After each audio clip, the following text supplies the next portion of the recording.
Es suficiente. Se supone que ya se la han estudiado un par de veces. Nada más que tienen que repasarlo ya. ¿Vale? Y la semana que viene, no, la siguiente avisa cuando... Haremos una de biogeografía. No sé qué decirle qué día, miércoles, lunes, miércoles o viernes. El viernes fiesta. Exacto. El viernes fiesta, Y el miércoles tenemos el examen de temas físicos.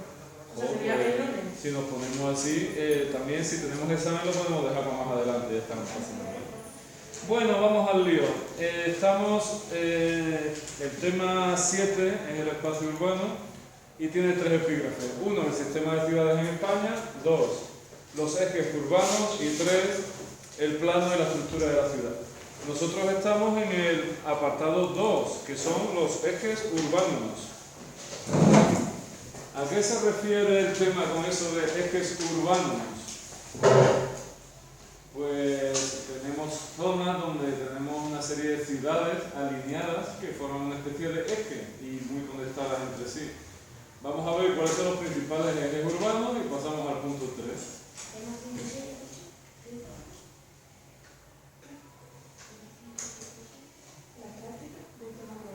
El examen del 6 y 7 y el 24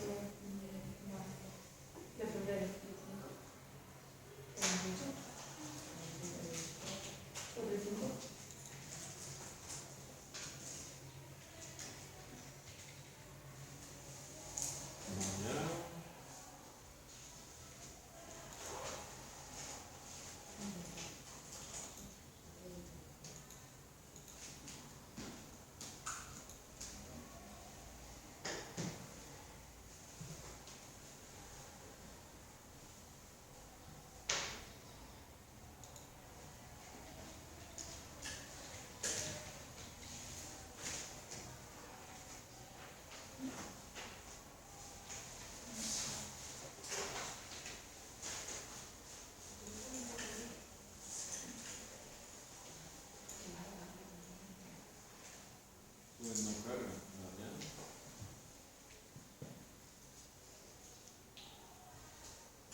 Bueno, pues ya que esto nos carga, vamos a intentar, aunque sea, ver el tema, aunque ayer empezamos a verlo ya. Y tampoco se mueve el archivo, pues sí que estamos bien. Bueno, ¿quién quiere leer un poco? Vamos a ver si acaba arreglando para leer el archivo. Estamos en el apartado 2 del tema 7, ejes principales, ejes urbanos. Bueno, ahora sí parece que se mueve. Ah, Madrid, ¿quién quiere leer? Por ejemplo, Nerea está deseando. ¿Perdón?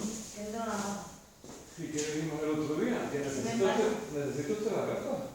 Yo la tengo, pero se empaña. Es que se me empaña un montón y no Pero veo. vamos a ver, aquí viene usted para lo que viene, ¿necesita la gafa? Yo no sé cómo decírselo. Patricia, ¿lee usted? El que leo. Madrid. Madrid, en el centro de la península, es el núcleo urbano principal de España. Concentra funciones terciarias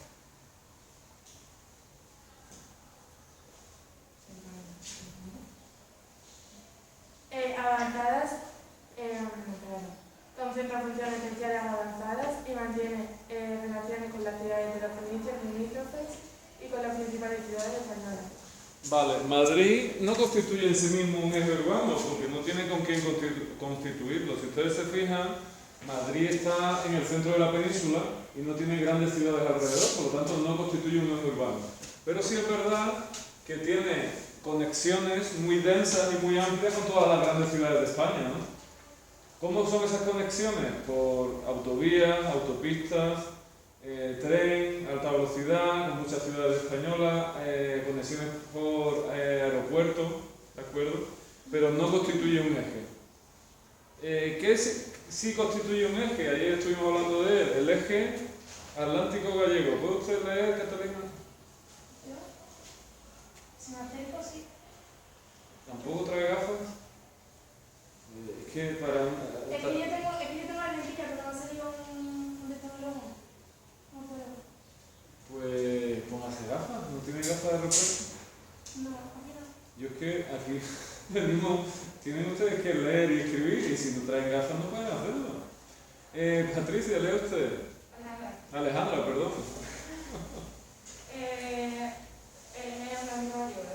Sí. Se extiende entre Ferrol y Vigo. Está especializado en el comercio y el transporte. Se relaciona con ciudades del interior gallego, Ourense y Lugo. Y trata de mejorar sus vinculaciones en Madrid y con el eje cantábrico. Bueno, vamos a ver si ahora internet nos deja ver un mapa de ciudades. Parece que carga mejor.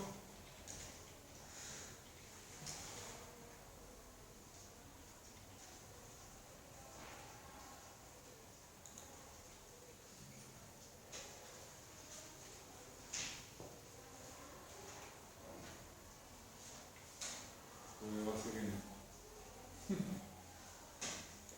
Bueno, vamos a dejarlo aquí abajo por si... Bueno, tampoco nos va a dejar dejarlo ahí abajo. Bueno, si ustedes se van al mapa y ustedes se fijan, tenemos un eje urbano que se establece ¿entre dónde? Entre La Coruña y Vigo. Y ese eje se llama eje atlántico. Bueno, pues tenemos ahí un pequeño eje de ciudades. ¿Con quién intenta conectar? Intenta conectar con el eje cantábrico e intenta conectar con Madrid. Siguiente eje, eje cantábrico. Alejandro, ¿lee usted? Uy, Es Alejandro. un eje discontinuo. Sí. Es un eje discontinuo que incluye el triángulo asturiano, Oviedo, Gijón, Áviles, Santander y el triángulo vasco, Bilbao, Donostia, San Sebastián, Vitoria, Castell. Se encuentra en fase de ajuste con progresiva pérdida de la preeminencia de la industria madura e implantación de nuevas actividades.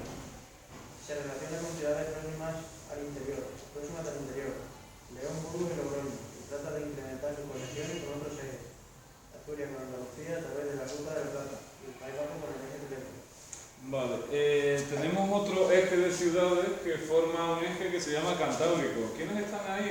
Pues si se fijan ustedes, tenemos Oviedo, pero aquí también tenemos otras ciudades importantes como Gijón, Avilés, Santander y después las tres capitales vascas. ¿Cómo se llaman? Bilbao, la capital de Vizcaya, Donostia o San Sebastián, como ustedes quieren escribirlo. San Sebastián sería en castellano y Donostia en euskera, la capital de Guipúzcoa, y Vitoria o Vitoria-Gasteiz, que es la capital de Álava.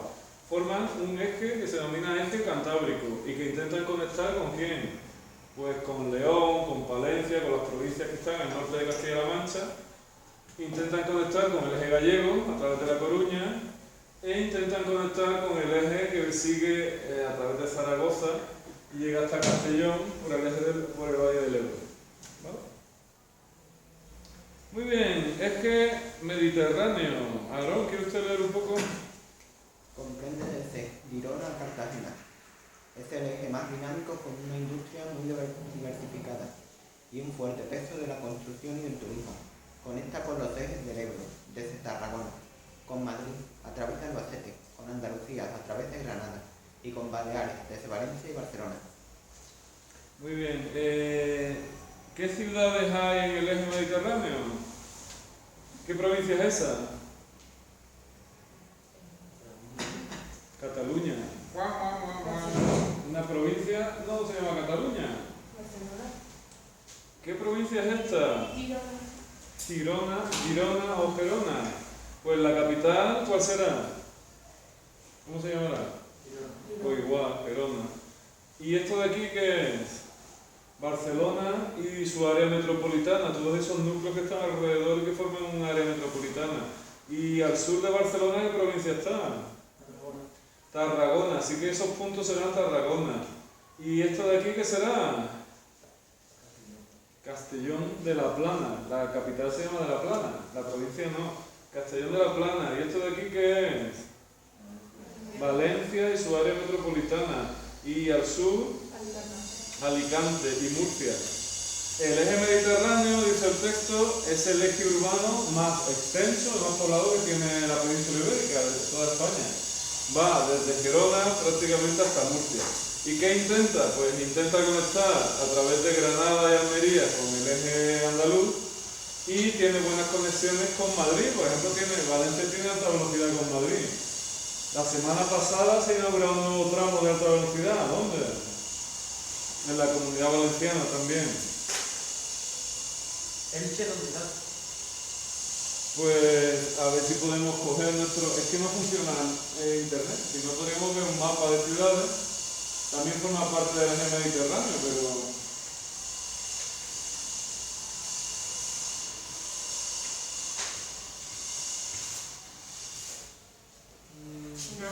Hola, María Carmen.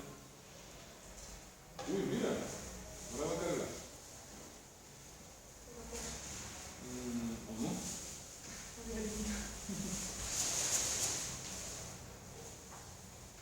Parece que no. Bueno, pues nada, lo veremos en otra ocasión. Siguiente eje que nos queda y último. Señor Francisco, ¿quiere usted leer? El eje andaluz es doble. El eje litoral entre Almería y Huelva es un eje dinámico especializado en el turismo, el comercio, la agricultura, unificada por las industrias básicas y se relaciona con el eje mediterráneo. El eje del Valle del Guadalquivir entre la costa atlántica y Jaén es un eje menos dinámico especializado en actividades agrarias, industrias locales y turismo. Se relaciona con Madrid a través de Sevilla y con el incipiente eje extremeño.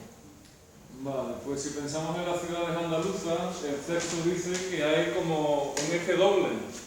Un eje que iría por la costa, que conecta, si se fijan ustedes, casi todas las capitales andaluzas están en la costa, ¿no?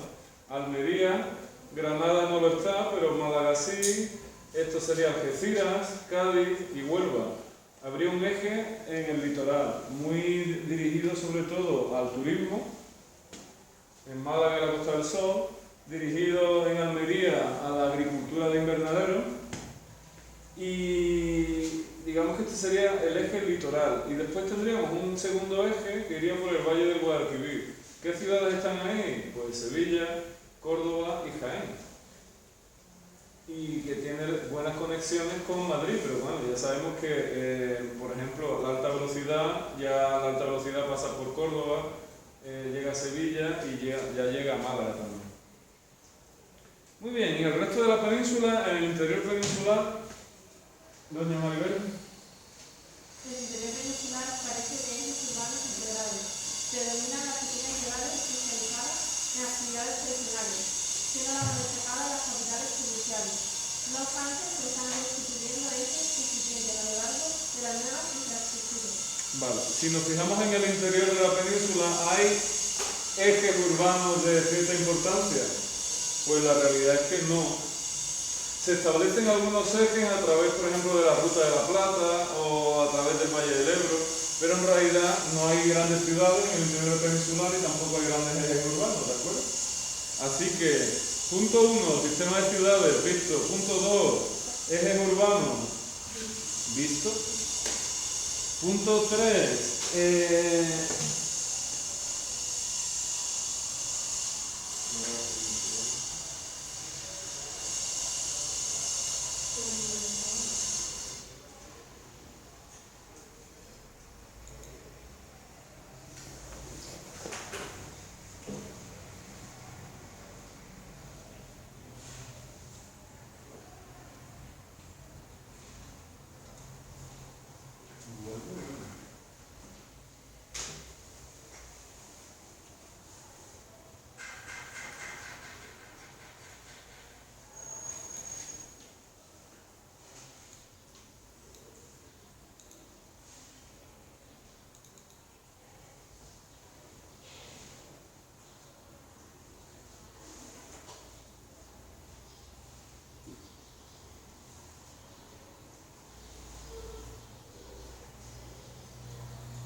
¿Cómo se llama el punto 3 del sistema?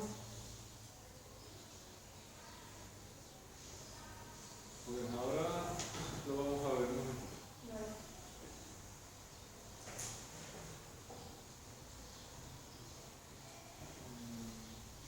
Se llama algo así como el plano urbano y la forma de la ciudad. Vale. Pero como internet no va, pues no lo podemos consultar. Para verlo se van ustedes al archivo que pone Ciudad 1 y se van al apartado que pone Morfología Urbana. Y normalmente cuando hablamos de una ciudad tenemos que fijarnos en una serie de elementos característicos. Uno, el emplazamiento. ¿Quién quiere leer? Que pueda leer, claro. Patricia, ¿puede usted leer el emplazamiento? El emplazamiento es el espacio concreto sobre el que se asienta la ciudad. Depende del medio físico, topografía y sobre todo de la función para la que se creó la ciudad. Por ejemplo, las ciudades fundadas con fines defensivos se emplazaron sobre colinas y las surgidas con función comercial a lo largo de vías de comunicación. Muy bien, cuando hablamos del emplazamiento de una ciudad, ¿a qué nos referimos? Al espacio sobre el que se asienta la ciudad. Vamos a pensar en Aracena.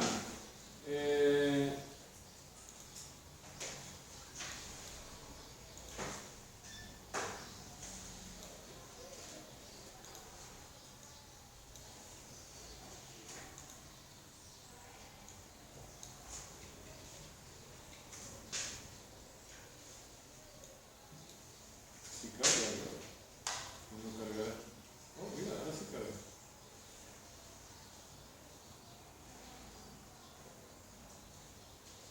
Bueno, de aquí a que esto cargue nos da algo.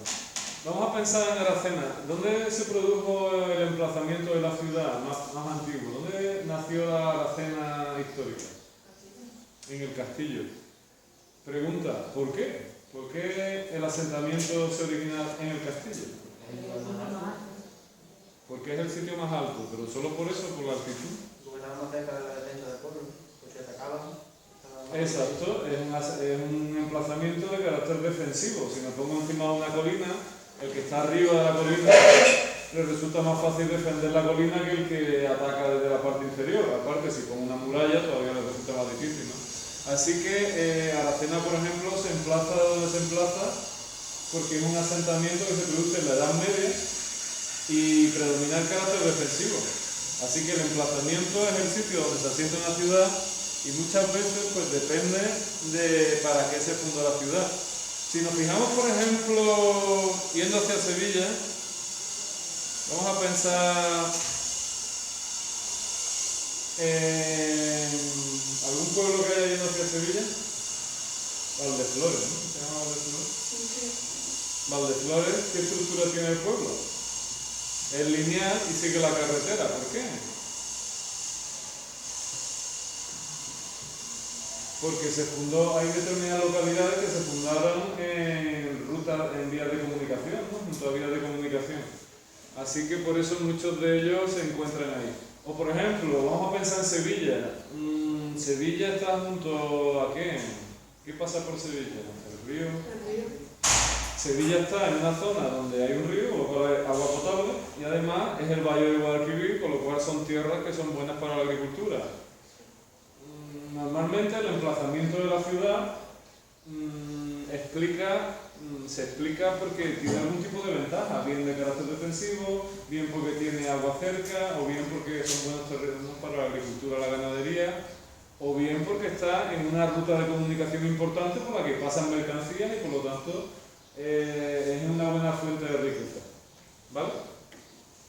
Segundo apartado en el que hay que fijarse, situación. ¿Quién quiere leer? Por ejemplo, Aarón. La situación es la posición relativa de la ciudad respecto a un entorno geográfico amplio. Está relacionada con la función de la ciudad respecto al entorno, dominio político o militar, control de una ruta comercial, mercado para áreas de economías distintas, etc. Vale, la situación sería la relación que tiene ese núcleo con los núcleos que están a su alrededor desde un punto de vista más amplio. Por ejemplo, Aracena está... el emplazamiento de Aracena se explica por su carácter defensivo, pero si miramos toda la sierra, probablemente Aracena está encima de una colina, pero además la colina está en un sitio de paso, ¿no? Interesa que haya buenas comunicaciones. Esto sería el emplazamiento. Después nos tenemos que fijar en otro elemento de la ciudad, que es el plano. ¿Qué es el plano de la ciudad? ¿Quién quiere leer? Por ejemplo, Alejandra. El plano es un mundo formado por las superficies construidas y libres de la ciudad, edificios, calles, plazas y parques. Suelen responder a tres tipos. El plano irregular presenta calles estrechas y definidas. El plano radiocéntrico tiene un centro del que parten calles radiales cortadas por otras que forman anillos en torno al centro. Pueden ser regular o irregular. El plano ortogonal en cuadrícula o planero está formado por calles que se cortan en ángulo recto. Bueno, vamos a ver si conseguimos que internet funcione, que no lo conseguiremos, porque no funciona. Bueno, pues esto vamos a seguir con él entonces el viernes, antes de la práctica, porque me interesa que vean que internet funcione, que no funcione, ¿vale? Así que vamos a echarle un vistazo a exámenes de años anteriores. Ah, por cierto, ayer salieron las orientaciones para este curso de geografía, bueno, y de todas las materias de segundo bachillerato, así que si a ustedes les interesa presentarse a PEBAO, pues les recomiendo que se descarguen las orientaciones para este curso. Lo que pasa es que, como han visto, no tenemos internet.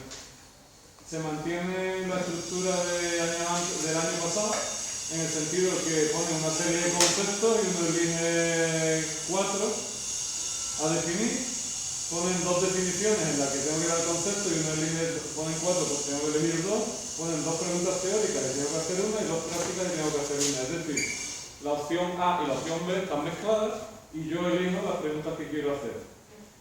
Esa es la idea. Por ejemplo,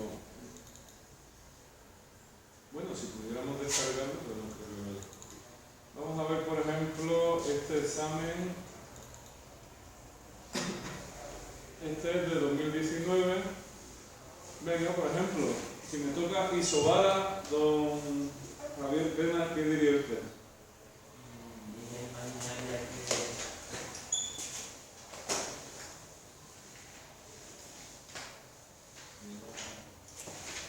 ¿Javier?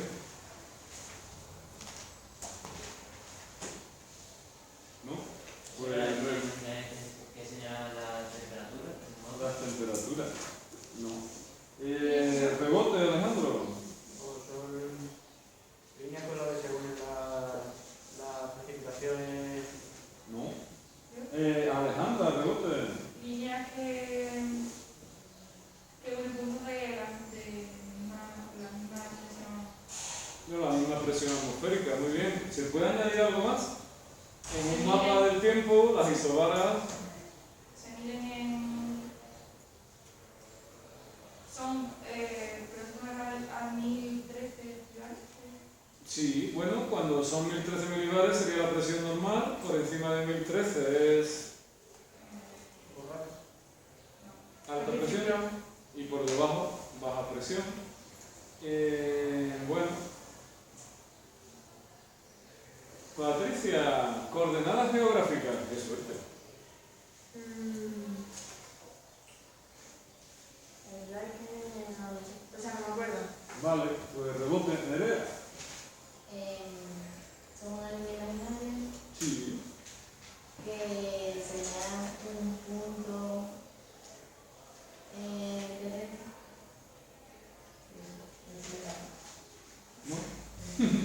Bueno, pues rebote, Aarón, coordenadas geográficas. ¿No? Es una medida que se utiliza para situar un punto sobre la superficie terrestre. Un buen comienzo. ¿Puede usted seguir? No. Bueno, pues ni positivo ni negativo. Catalina, coordenadas geográficas.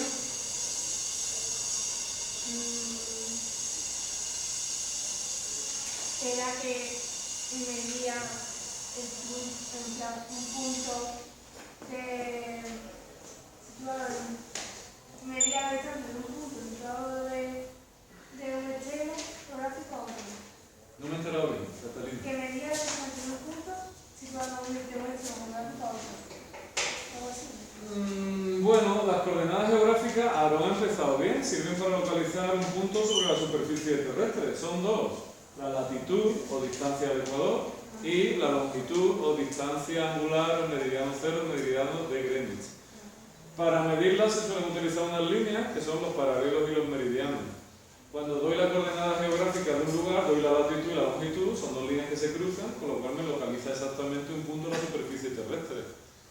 Puedo poner un ejemplo, por ejemplo, le poníamos como ejemplo siempre la punta de Tarifa, está a 36 grados de latitud norte, esta Cadevares está a 43 grados de latitud norte, Cabo de Creus está a 3 grados de longitud este, o Cabo Turiñán creo que estaba a 4 grados de longitud oeste. Dando la latitud y la longitud, pues localizo un punto en la superficie terrestre.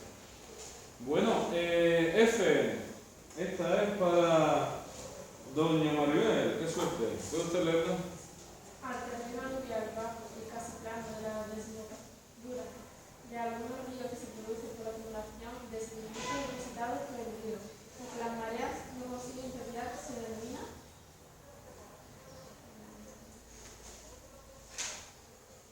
¿No?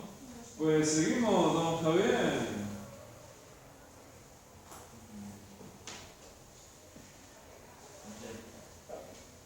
Pues seguimos, don Alejandro.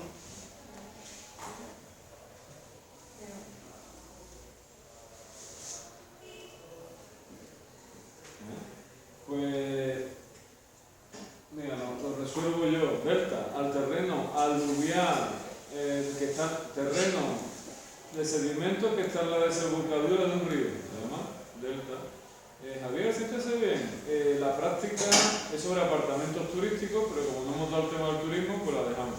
Y el tema, sí lo hemos visto, caracterización general del clima en España, elementos y factores climáticos. ¿Qué más tenés? El clima. ¿No? ¿Alguien es capaz de contarme algo sobre de qué habría que hablar en el elementos y factores del clima? Exactamente no. Este es el apartado primero, que es elementos y factores del clima. Después vienen tipos de clima y su distribución. Usted me está Habla diciendo... de temperatura, precipitaciones. Exacto. humedad. Los elementos del clima. Los elementos del clima decíamos que eran variables cuantificables que me dicen cómo es el estado de la atmósfera en un momento determinado. Cuantificables. Por ejemplo, temperatura. Por ejemplo, precipitación. Por ejemplo, insolación. Por ejemplo, presión atmosférica.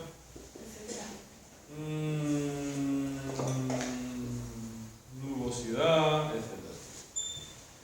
De cada uno de ellos puedo hablar. Por ejemplo, si me imagino la península ibérica, ¿cómo son las temperaturas en la península ibérica en general? Bueno, puedo decir que las temperaturas se miden con el termómetro, en grados centígrados, etcétera, etcétera, etcétera. Eso se puede decir, pero en la península las temperaturas son más altas, ¿dónde? En el sur. En el sur son más altas que en el norte. ¿Por qué? Porque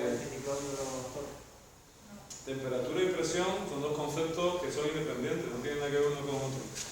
El sur de la península tiene mayores temperaturas más elevadas porque tiene menor latitud, está más cerca del ecuador, por lo tanto los rayos inciden más perpendicularmente durante todo el año. Muy bien, precipitación, volvemos a lo mismo. La precipitación, pues, digamos que es el agua en distintos estados que cae de la atmósfera a la superficie. Puede ser en forma de agua, en forma de nieve, en forma de granizo, en forma de agua-nieve, etc. Se mide en litros por metro cuadrado, milímetros, mediante el pluviómetro. Vale. En la península ibérica, ¿dónde hay más precipitaciones? En el norte.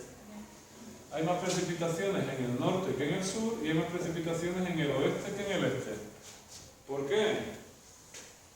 Oeste y este. La mayoría, la dinámica del aire es que los aires dominantes vienen del oeste, del Atlántico, y vienen cargados de humedad. Cuando llegan a la península, ascienden y precipitan. Pero cuando esas masas nubosas han llegado a la parte oriental de la península, muchas veces han descargado ya el agua que tenían. Con lo cual, las precipitaciones son más abundantes en el oeste que en el este. ¿Sí o no? Y son más abundantes en el norte que en el sur. ¿Por qué? Porque gran parte del año la península está bajo los efectos de ¿qué? Del anticiclón de las Azores, que impide que se produzcan precipitaciones en la parte central y meridional de la península. Muy bien, insolación. La insolación es el número de horas de sol que recibe un territorio al año.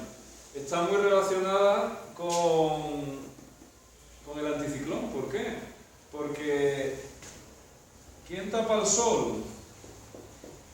Las nubes. Si tengo poca nubosidad, tengo mucha insolación. ¿Qué le pasa al sur de España? Pues que tiene mucha insolación, muchas horas de sol al año, en torno a las 3.000 horas de sol al año. ¿Qué le pasa al norte de España? Pues que como está más afectado por borrascas y precipitaciones, la nubosidad es más elevada y la insolación es mucho menor. La presión atmosférica, bueno, pues puedo hablar de una serie de borrascas y anticiclones que afectan a la península típicamente, están en su libro, en sus apuntes. Puedo hablar del anticiclón de las Azores, puedo hablar de las borrascas que se forman en el Atlántico, el anticiclón del centro de Europa, las borrascas de las Islas Británicas, todas esas que vienen en los apuntes y que afectan a la península. Y bueno, insolación y nubosidad pues son, digamos, contradictorios, ¿no? Si hay insolación es porque hay poca nubosidad, y hay mucha nubosidad y poca insolación, porque hemos hablado de ello. Hemos hablado de los elementos del clima. Están ustedes totalmente pegados por lo que veo, ¿no se acuerdan? Muy bien, hay una serie de factores del clima que inciden sobre estos elementos y lo hacen variar, ¿no? ¿O no? ¿Cuáles son esos factores? A. Latitud. A mayor cercanía al ecuador, temperaturas más altas, ¿no? B. Proximidad al mar. Cuanto más próximo al mar, las temperaturas son más suaves. Cuanto más hacia el interior esté, mayor continentalidad habrá, temperaturas más extremas. Muy bien, más factores. El jet stream o corriente en chorro. Jet stream o corriente en chorro es una corriente tubular que se da en altura entre la troposfera y la estratosfera, la tropopausa, y está entre los 9 y los 10.000 metros de altitud, y es una corriente tubular donde el aire va a grandes velocidades. En invierno, el jet stream, esa corriente tubular, se ralentiza y forma ondulaciones. En las ondulaciones del jet stream se forman borrascas y anticiclones, con lo cual explica la dinámica que se produce, la sucesión de borrascas y anticiclones que se producen en el norte de España, bueno, que afectan a toda la península. Ahora estamos teniendo una racha de borrascas, ¿no?, que están pasando, siempre de oeste hacia el este. Bueno, frente polar es un concepto un poco confuso, pero está ahí. ¿Qué más nos queda? Altitud, proximidad al mar. Bueno, aquí se hablaba también de la península entre el Mediterráneo y el Atlántico, en un mar cerrado y cálido y un océano amplio y frío, con lo cual genera diferencias climáticas y meteorológicas, y entre el norte y el sur, ¿no? Una península encrucijada entre Europa y África. Europa de temperaturas más frías y suaves y África más cálida. Bueno, pues eso hay que hacerlo en 30 minutos. ¿Por qué pasaron los terremotos esos de Granada? Pues choque, presión de la placa euroasiática con la placa africana. Salió en los telediarios. Las placas chocan, se produce presión y esa presión al final acaba produciendo terremotos. ¿Pero solo en esa ciudad? Bueno, se concentran en algunos puntos. Se sabe que más o menos la zona donde va a ocurrir, pero no se sabe cuándo. Muy bien, endemismo. Este lo pueden hacer ustedes. Le toca a Aarón, qué suerte.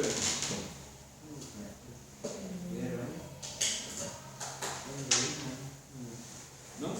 Me suena rasgos característicos de un lugar, pero bueno. Bueno, Catalina, endemismo.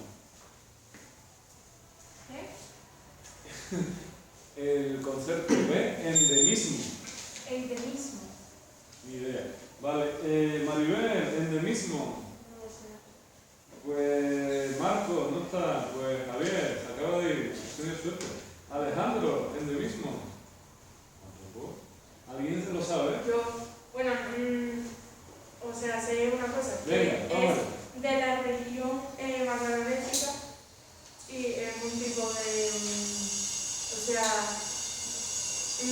igual que en otras regiones, pues hay los bosques de tantos tipos de eso, pues aquí es el endemismo.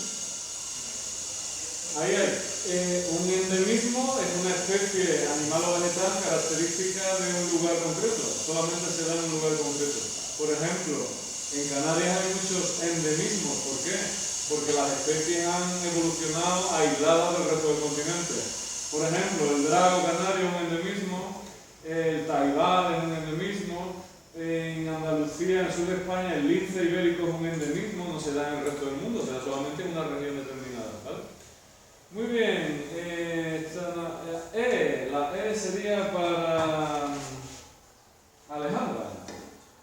Entonces, depende de las presiones, como la inferior los niveles individuales se denominan fotografía.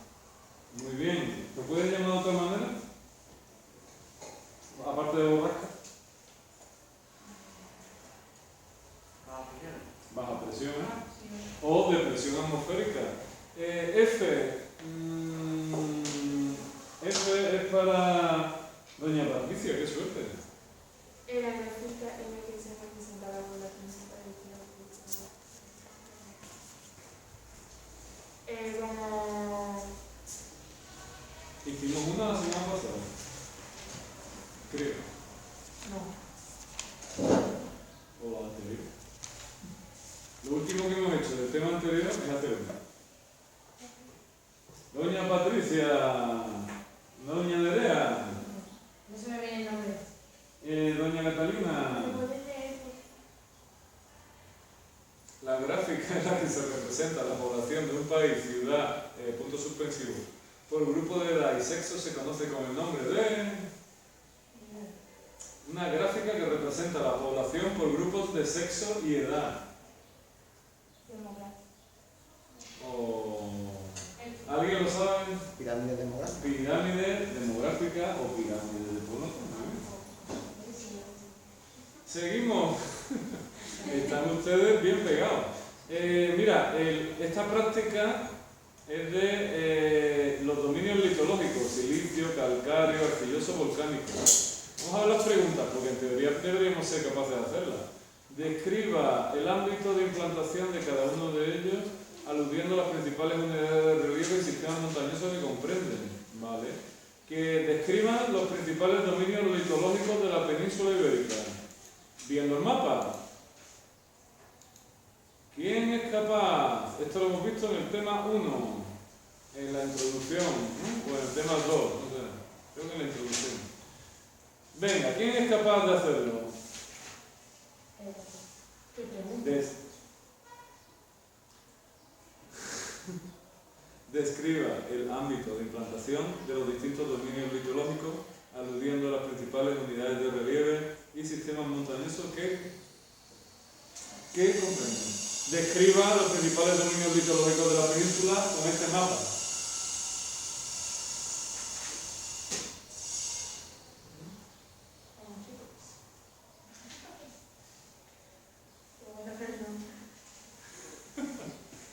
Pues bastante fácil, ¿no? Yo es que no entiendo que Ya, los colores. Que describa los distintos dominios litológicos. Tenemos un Ah. mapa de España, los dominios litológicos en verde clarito es el silicio, en rojo es el calcáreo, en amarillo es el arcilloso y en azul es el volcánico. Describa los principales dominios litológicos de la península con ayuda del mapa. ¿No? ¿Nadie es capaz? El dominio silicio se representa en color verde y se da fundamentalmente en la parte occidental de la península ibérica. Me dice que diga unidades de relieve. Macizo galaico y cordillera cantábrica en su sector occidental, sistema central, Montes de Toledo, Sierra Morena y parte de la parte oriental del sistema bético y algunos elementos en el Pirineo y sistema ibérico. En punto y seguido. O punto y aparte, mejor aparte. En color rojo se representa la España caliza o calcárea, que tiene una característica forma de Z invertida, que parte de Cataluña, Barcelona, llega hasta el País Vasco, desciende por el sistema ibérico y continúa por los sistemas béticos. Bueno, puedo comentar que hay también pequeños elementos calcáreos en zonas como el Algarve, en la zona de Lisboa, en las Islas Baleares, si quiero añadirlo. Tercero, punto y aparte, en color amarillo se representa el dominio litológico arcilloso, que se corresponde con los grandes valles de los ríos peninsulares, Valle del Ebro, Valle del Duero, Valle del Tajo, Valle del Guadiana, Valle del Guadalquivir. Son arcillas, ¿vale? Terrenos arcillosos. Por último, punto y aparte. Por último, coma, en color azul se representa el dominio volcánico que en el caso de España predomina en las Islas Canarias.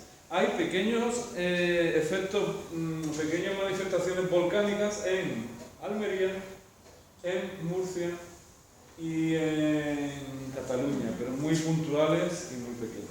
Punto y se acabó. Vamos a ver el siguiente. Oh, así no.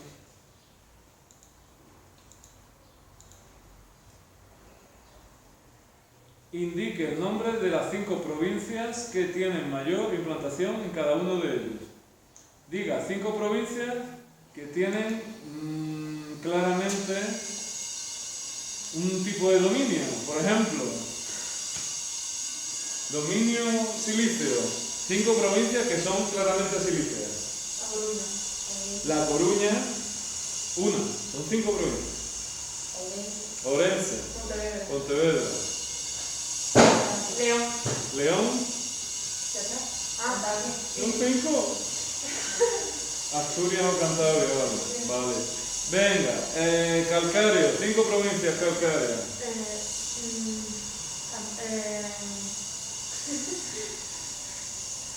Sí, Navarra. No. Sí, ¿no? Un poquillo así. Fundamentalmente provincias que sean de color rojito. Si ustedes se fijan, País Vasco nos sirve muy bien porque es muy rojito. Así que ahí hay 3 provincias. Hay que saberse el mapa de provincias de España. Donostia es la ciudad. Y me preguntan provincia. Provincia. Guipúzcoa, Álava, Vizcaya. Son 3, me faltan 2.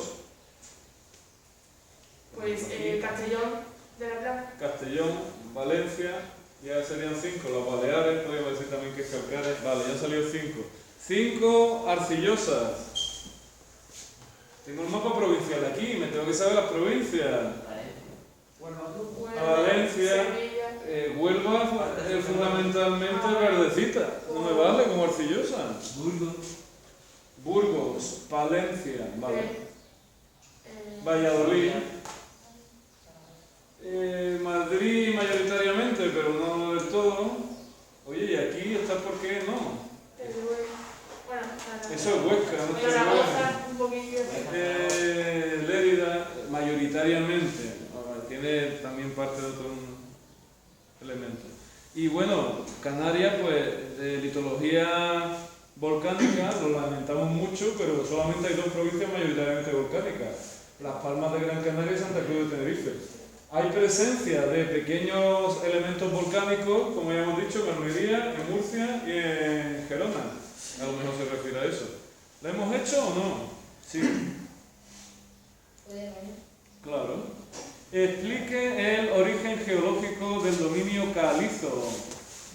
Ostras, eso es más difícil. ¿De dónde vienen las calizas? Eso lo hemos dicho en clase en realidad, pero es un poquito más difícil. Las calizas tienen mucho carbonato cálcico. ¿De dónde procede ese carbonato cálcico? Bueno, en realidad sí lo hemos visto, porque las rocas silíceas vimos que eran fundamentalmente granitos. Los granitos son rocas magmáticas que vienen del manto, ascienden, forman una base y finalmente son erosionadas y afloran al exterior y se forman lo que son las rocas caballeras, los berrocales, todo ese tipo de formaciones. Ese es el origen de las rocas silíceas. El origen de las rocas arcillosas también lo vimos. Las arcillas son rocas compuestas por partículas de apenas milímetros, son muy pequeñas, por eso las arcillas las utilizamos para hacer cuencos de barro, ese tipo de cosas, porque son muy maleables, ¿no? Permiten darle forma, cocerlas. Las arcillas son muy pequeñas y son rocas sedimentarias, producto de la erosión y sedimentación de otras rocas. ¿Las calizas vienen de dónde? Es la pregunta que me hacen. Del fondo del mar. Del fondo del mar. Son depósitos que se han producido en el fondo del mar de las conchas de los animalitos marinos, las espinitas de los pescaditos, y me diréis, ¿pero eso da para tanto? Bueno, si la Tierra tiene 4.500 millones de años, tenemos que pensar en miles y miles de años sedimentándose esos restos calcáreos en el fondo del mar, ¿vale? Muy bien, fondo del mar. ¿Cómo han llegado arriba? Por una orogenía. Muy bien. Debido a procesos orogénicos, es decir, fundamentalmente a los movimientos de placas tectónicas, esos materiales que están sumergidos se han plegado y han ascendido y hoy en día forman parte de las tierras emergidas. Pero básicamente son restos de conchas, de restos de materiales vivos, de carbonato cálcico que se ha depositado en los océanos a lo largo de millones de años. Bueno, ¿fácil o difícil?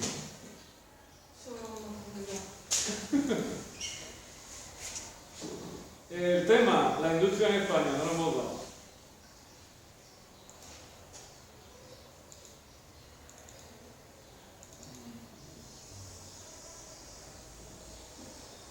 Aridez, ese es para doña Catalina.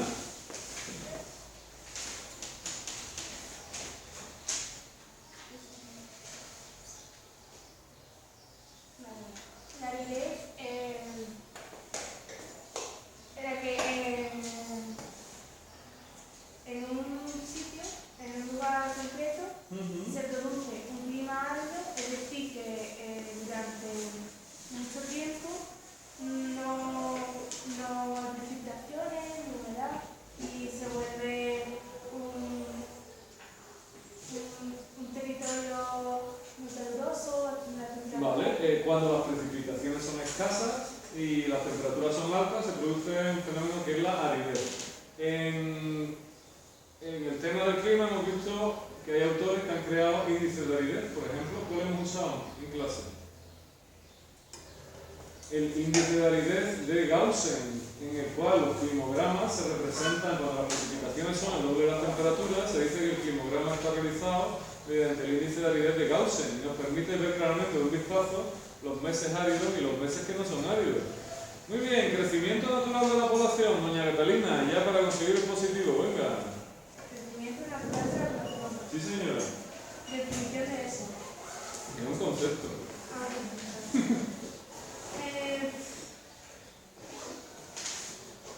¿Ni idea? Sí, o sea, que Uy, hay más qué nacimientos suerte.